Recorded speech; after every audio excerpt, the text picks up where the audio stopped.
Hello' everyone, আজি হৈছে কাতি বিহু। আহিন আৰু কাতি মাহৰ সংক্ৰান্তিৰ দিনা কাতি বিহু পালন কৰা হয়। বিহু অসমীয়াৰ প্ৰাণৰ উৎসৱ যদিও অসমবাসীয়ে কাতি বিহু ভোগ আৰু আনন্দৰ বিপৰীতে সীমিত ৰূপত অনুষ্টুপীয়াকৈ পালন কৰে। সেইবাবে ময়ো আজি ৰাতিপুৱা সোনকালে উঠি আমাৰ ঘৰত থকা শেৱালিজোপা তললৈ আহিলোঁ।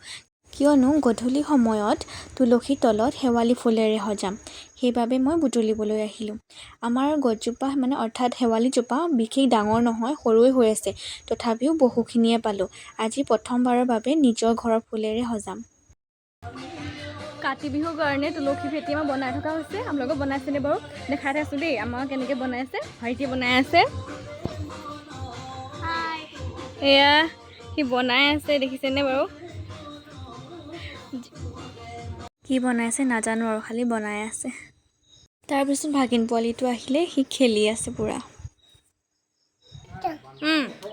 তোমাৰ নামটো কিনো? তুমি কবিতা গাব জানা? বলা এইপিনে বলা। চাওঁ ৰখা, ইয়াত বহাইচোন, ইয়াত বহাই সেইফালে আহা। তুমি কবিতা এটা গাই দিয়া।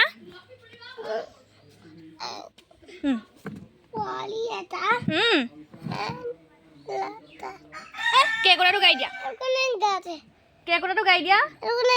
কোনটো? এই নাজানো। কেকটাটো গাই দিয়া। কোৱা আকৌ, কেকটোৱা নহয়, জনি কোৱা।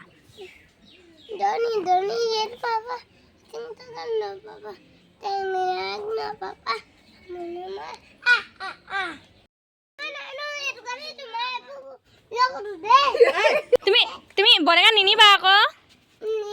কেলে লৈ গৈছানো? তোমাৰ ঘৰত নাই নেকি?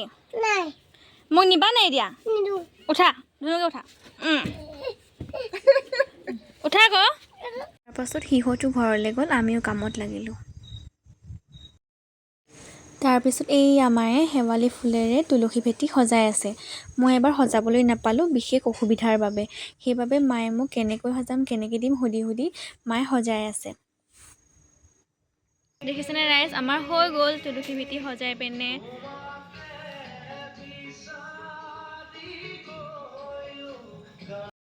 আমি ওলাই আহিছোঁ, মোৰ লগত আহিছে মা, এইপিনে মামা, এইফালে মোৰ লগৰ কেইজনীমান ৰখি আছে। সকলোৱে তুলসী বিহু গাবলৈ আহিছে, ৰখি আছে।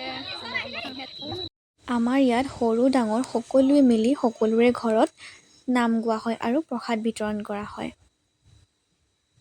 আপোনালোকৰ ফালেও এনেকুৱা হয়নে বাৰু? জনাবচোন দেই। ৰেডি কৰি থৈছোঁ, সকলো ল'ৰা ছোৱালী আহিছে।